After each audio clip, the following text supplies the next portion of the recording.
Kwa majina anaitwa Abubakar Ali, ni coach wa timu ya vijana ya Fountain Gate FC, timu ambayo inashiriki ligi kuu ya timu za vijana. Nashukuru Mungu, leo tunapozungumza hapa timu yangu ya vijana miaka 20 tumefanikiwa kuingia hatua ya fainali baada ya safari ndefu ya changamoto nyingi. Kama unavyofahamu, ilikuwa ni ligi kama inavyochezwa ligi kuu ya timu za wakubwa, lakini mara hii tumecheza ligi kuu, lakini ni kwa upande wa vijana. Timu yangu imefanikiwa kwa mara ya kwanza kuingia fainali ya ligi hiyo, lakini mimi kama mwalimu pia ni mara yangu ya kwanza kuingia kwenye fainali, lakini ni mara yangu ya pili kushiriki ligi kuu hii ya vijana. Last time tulishiriki kama Singida Fountain Gate, lakini msimu huu tumeshiriki kama Fountain Gate FC Under 20. Mashindano ni mazuri, tumepata experience kubwa na tumepata challenges nyingi kama technical staff na vitu vingi vya kujifunza kwa ajili ya next season kama hali itaendelea kuwa hivyo.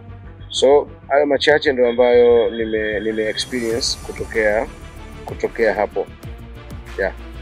Unapofundisha vijana unakuwa ni coach na unakuwa ni mzazi, kwa maana huku chini mara nyingi tunadili sana na development ya wachezaji. Kuna wachezaji ambao wanahitaji uishi nao kama baba kabisa, kwa maana kwamba leo umecheza mechi haukuwa na nyakati nzuri. Sisi kama walimu tuna namna ambavyo tunatreat wachezaji. Unapokuwa kwenye mechi mchezaji hajaperform vizuri, kuna reaction nyingi huwa tunazichukua. Reaction ya kwanza, wachezaji wengi wanaamini akitolewa kwenye mechi either hajaperform vizuri, amechoka, au kuna something ambayo imekwenda vibaya. Lakini no, wakati mwingine sisi walimu unaweza ukafanya substitution na ukaifanya pia substitution hiyo mara mbili. Na ni kwa sababu gani? Ni kwa sababu kwamba kile ambacho ulikitamani kama mwalimu hakijatimia, unahitaji kukibadilisha. Unahitaji mwalimu kujirekebisha kwenye kile ambacho ulikifanya, kwa sababu tunasema a good manager lazima atumie resource alizokuwa nazo. So upande wa vijana tunadili sana na development, malezi na kuhakikisha hawa wanafika kwenye level ya senior team. Lakini unapozungumza level ya senior team unazungumza big players ambao wamepata experience kubwa, wameishi maisha mengi, wana tabia tofauti, treatment yao inakuwa tofauti. Mimi kwenye timu yangu ya vijana namna ambavyo namtreat let's say Arafat ni tofauti na nitakapoenda kukutana, mfano labda anaenda kukutana na Edgar. Namna gani natakiwa kuzungumza naye, natakiwa kumwelekeza juu ya changamoto zilizokuwa nazo. Ni tofauti nitakapozungumza na Arafat, kwa sababu kumbuka yule ni mtu mzima, Arafat ni kijana mdogo. Kuna wakati tuna shout, kuna wakati unakuwa humble, kuna wakati unakuwa chini kabisa. Kuna wakati unampa yeye nafasi aje akwambie changamoto zake ni zipi. Lakini all in all, coach ni director, mtu ambaye anatoa mwongozo, mtu ambaye anatoa roadmap ya team, mtu ambaye anatoa order. Kuna wakati sitohitaji kusikia na communicate na mchezaji wangu akiwa kwenye kiwanja, kuna wakati nitahitaji kusikia tu ana respond ya yale majukumu ninayompa na yeye kwenda kufanya. Huko wakati ambao sisi kama coach tuna nafasi ya kudiscuss na wachezaji wetu, lakini sio wakati wa kupeana maelekezo na yeye akawa ana maelekezo. So hizo ndio tofauti ambazo mimi binafsi kama coach naziona kwa senior team. Na finali ni mechi moja. Mimi niseme mechi ya finali itakuwa ni mechi ngumu sana. Azam FC ni timu bora sana ya vijana, wana timu bora sana ya vijana, wana technical bench nzuri sana. Lakini sisi kwa upande wetu kama Fountain tunajua na tumewaona Azam wakicheza. So plani yetu ni kuhakikisha tunaangalia weakness walizokuwa nazo na kufanyia kazi strength waliokuwa nayo, kwa sababu kila timu inazo weakness zake na strength yake. Sisi kama technical staff tuna kila sababu ya kujua ni namna gani, kwa sababu tuna siku moja tu kuelekea kwenye hiyo mechi. So utaona kuna ugumu kiasi gani wa kuplan. That's why tunakuwa tunashinda muda mwingi kwenye table, tunashinda muda mwingi kuangalia naenda kuchezaje mechi ya finali. Lakini siwezi nikasema kila kitu kwenye interview kwamba nitaenda kufanya 1 2 3, nitakuwa nimeshajiweka wazi kwa ajili ya kwenda kufanya kile ambacho nimepanga. Lakini ni kuahidi tu na niwaahidi mashabiki wetu, wadau wa Fountain Gate FC wasubiri kuona mechi nzuri ambayo itakuwa ina big challenge, na ni namna gani ambavyo tunaweza work na hiyo strength ya Azam kuhakikisha sisi tunakwenda kuwa mabingwa. Yeah. Tunakwenda hatua hii ya finali. Tuna wachezaji takriban 7 ambao wanapata nafasi ya kufanya mazoezi na senior team, na wengine wamecheza baadhi ya mechi za FA.